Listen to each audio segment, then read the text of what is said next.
Thank you for taking the time to learn about Relevant Business Solutions' Independent Contractor Misclassification Risk Assessment Program. Let's get started by telling you a bit about Relevant Business Solutions. Relevant Business Solutions is a company that specializes in helping companies keep their independent contractor practices current. We focus 100% of our energies on following and reporting the most current independent contractor information. The industries we currently service are trucking, same-day small package, also known as courier, taxi, and limousine. All of our services start with our core belief in properly educating the transportation industry on all of the nuances of independent contracting. These services include a subscription-based website that tracks state and federal legislation, regulation, and cases surrounding the independent contractor best practices. Our Independent Contractor Misclassification Risk Assessment Program, which allows for an in-depth look at a company's operations to measure risk surrounding the improper classification of workers. And our consulting services to help companies develop independent contractor best practices through educational programs, stronger documents, and solid operational practices. These services were built on what we see in the industry today surrounding independent contractor misclassification. The basis for many of these issues can be narrowed down to a single word: confusion. Each state has 4 major divisions, and each division may have a different test and factors used to determine independent contractor best practices. Coupled with federal rules, regulations, and cases under 4 major divisions of the federal government, and each of these major divisions may also have their own tests and factors used to determine independent contractor best practices.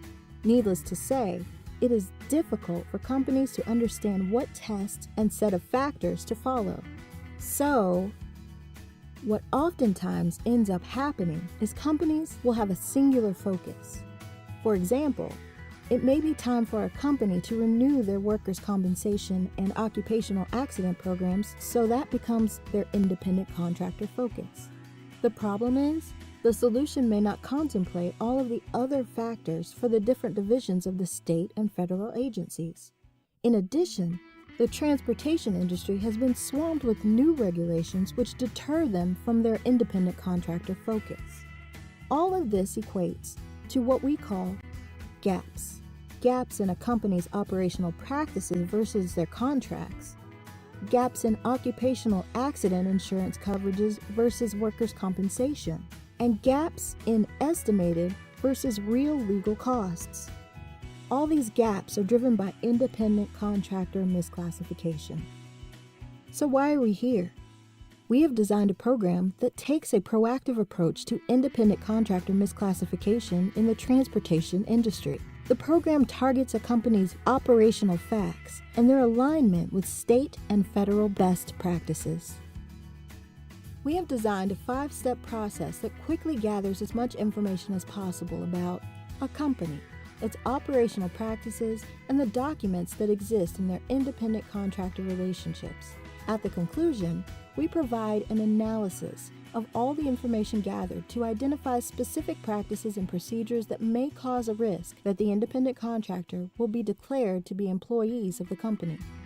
In general terms, the steps involve: 1. Collection of general company census information and documents. 2. Surveying company executives and employees and the independent contractors about the relationship between the company and the independent contractors. 3. Following up to clarify any issues raised as a result of steps 1 and 2. 4. Providing a preliminary report of the findings to the company, who may ask that we follow up on certain risks identified. And 5. Providing a final report that explains the risk factors identified and the basis for each risk factor. The entire assessment process is done electronically to keep costs down and help clients better understand their independent contractor misclassification risks. Let's now briefly go through each of the steps in a bit more detail. Step 1. We send our contact at the company a list of documents that need to be collected and sent back to us electronically. Here, we are searching for the typical documents that exist in the relationship between the company and the independent contractors. An example of the documents we collect include independent contractor agreements, vehicle lease agreements, applications, procedure and personnel manuals, etc. In addition to the documents we collect, general census information from the company about their company office and terminals, as well as contact information and titles for different employee and independent contractor groups. We use this information to randomly choose participants in the electronic surveys. By gathering a random sampling, we are able to get a more accurate view of the potential independent contractor misclassification risks that may exist. The next step in the assessment process is the electronic surveys.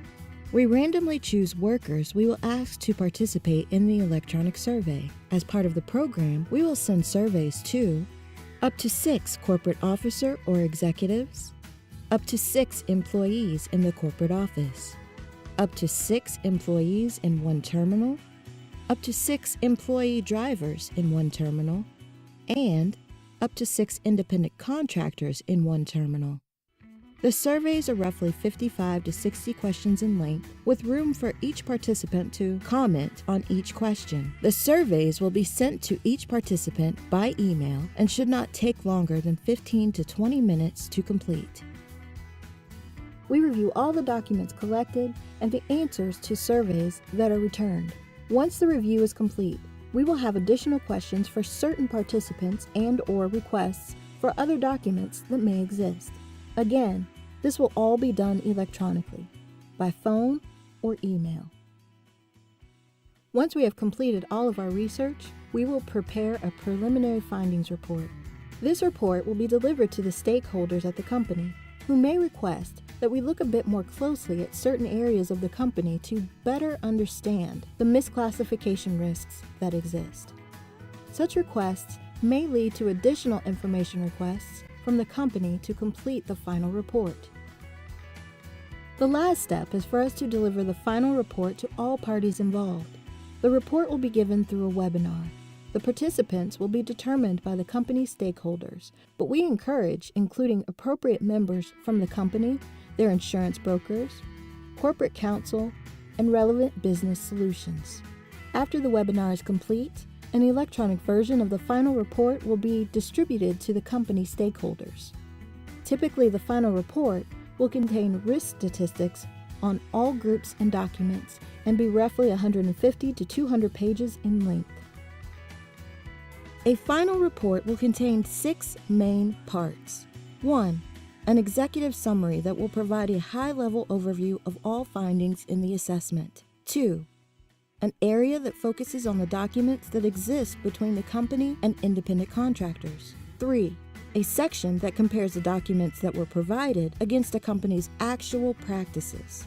4. An in-depth analysis of the responses among the 5 groups that were surveyed. 5. Identification of a company's risk, including calculations to highlight the most critical areas of their operation. And 6. Suggested changes for the company based on all of the information collected and analyzed. The executive summary is typically 1 to 3 pages in length and will provide a high-level overview of the results for document strength, document versus actual practices, group comparisons, and risk identified through the results. The overview will focus on the most critical risks identified during the assessment to help the company understand areas that need the most attention. The document strength part of the report will analyze the forms provided by the company against a number of factors. These include their alignment with state and federal requirements based on each division's statutes, rules, regulations, and cases. A review of the operational reality of the documents. For example, are the terms and conditions even realistic based on what can be done in the field? And how well do the documents read? Legal ease does not equal better documents. Each document will go through a review process and be scored based on a set of weighted factors to determine the risk. In this area of the report, a company will see 2 results: high risk and low risk. In the document versus facts section of the report, we focus on perception. In our analysis, perception equates to reality. We take this approach because in the event of an independent contractor challenge, there is an assumption of employment status by the agencies until a company can prove the worker is, in fact, independent. This part of the report analyzes the results given by each of the groups to understand a company's operational practices and how they align with the documents that govern their relationship with the independent contractors. The results highlight good and bad habits by the groups within the company and areas that need improvement to reduce misclassification risk. The group comparison portion of the report analyzes each question's response with a focus on consistency. The consistency is measured in 3 ways: consistency among the groups, consistency of right answers by group and by question, as well as consistency among similarly situated workers. These results also highlight areas of the company that create independent contractor misclassification risks with a focus on individual groups of workers. The next part of the report identifies and calculates a company's misclassification risk. The risk calculation is done by analyzing all of the results against a properly weighted scale to identify the likelihood of a worker being misclassified. The weights of each factor have been calculated based on state and federal statutes, rules, regulations, and cases, and create an objective result set. These calculations identify risk by question, by group, and overall, to understand high-risk areas that can be targeted to reduce the chances of misclassification workers in the company. The final section of the report focuses on the suggested changes for the company. The suggested changes are broken down into 3 main categories: changes to documents, educational opportunities, and operational recommended changes. When recommending changes to the documents that were provided, we typically focus on the language. In many states, there is language that should exist in documents based on statutory requirements. We will identify these requirements and recommend that a company add, change, or remove certain language. In addition, we may suggest certain documentation processes be changed or added to create enhanced file accuracy in the event of a challenge. Many of the high-risk areas in a company stem from communication issues starting at the corporate office to the field. Our educational suggestions will target relatively simple changes that can be made within a company through enhanced communications. Finally, we will suggest operational changes that could be made by group and location to address bad habits identified in the final report. The entire assessment process typically takes between 12 to 28 days.